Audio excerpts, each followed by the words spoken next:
No texto de 1916, incluído nas Conferências Introdutórias à Psicanálise, Freud, 1916-1917, Freud ainda sustenta a primeira teoria da angústia, segundo a qual a ansiedade estaria ligada à retenção de libido.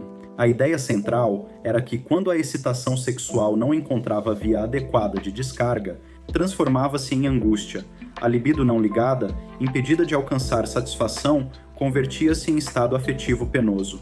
Nesse modelo, o recalque aparecia como causa e a angústia como consequência.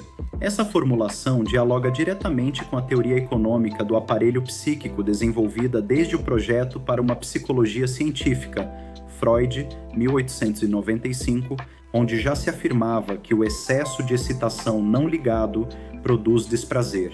A angústia, então, era pensada como produto dessa energia represada. Expectativas frustradas, desejos sexuais não satisfeitos, vínculos afetivos interrompidos, tudo isso poderia contribuir para a formação de estados ansiosos. Freud observa, por exemplo, que a criança pequena, ao se ver separada das figuras que representam segurança, os pais ou cuidadores, pode experimentar intensa ansiedade. Aqui, a excitação ligada à expectativa de proteção não encontra satisfação e se converte em angústia. Essa descrição está em consonância com o tema do desamparo, formulado desde 1895 e retomado posteriormente em Inibição, Sintoma e Angústia, Freud, 1926. Contudo, a segunda teoria da angústia, desenvolvida plenamente em 1926, inverte essa relação causal. A ansiedade deixa de ser consequência do recalque e passa a ser sua condição.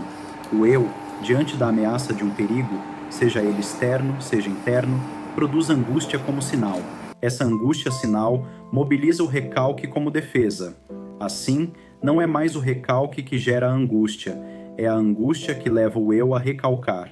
Essa reformulação é decisiva para a metapsicologia freudiana.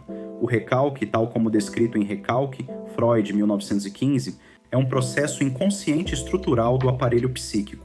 Não se trata de uma decisão deliberada. Já a repressão, em sentido mais amplo, pode referir-se a imposições externas, educativas ou culturais. Freud diferencia claramente o recalque primário, fundante da vida psíquica, da repressão no sentido moral ou social. Quando desejos e fantasias não podem ser aceitos pelo eu por serem incompatíveis com as exigências do superego ou com a realidade, o recalque entra em ação. Mas, na segunda teoria, é a angústia diante da ameaça que desencadeia essa defesa.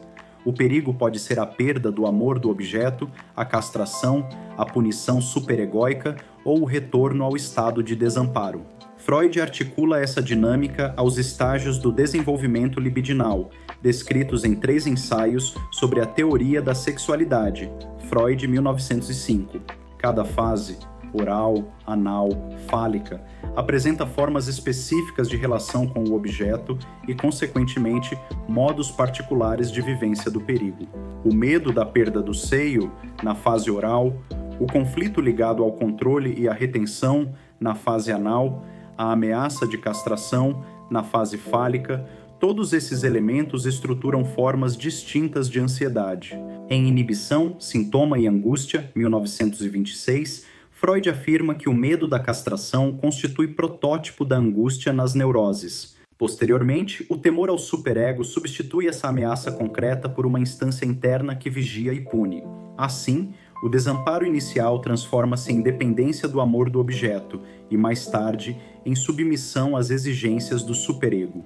Podemos, então, compreender que os primeiros anos da infância, marcados pela falta de autossuficiência, são fundamentais para a constituição da angústia. O bebê depende radicalmente do outro para sobreviver. Essa dependência estrutural deixa marcas duradouras. A ansiedade adulta frequentemente remete, em sua economia inconsciente, a essas experiências primitivas de vulnerabilidade.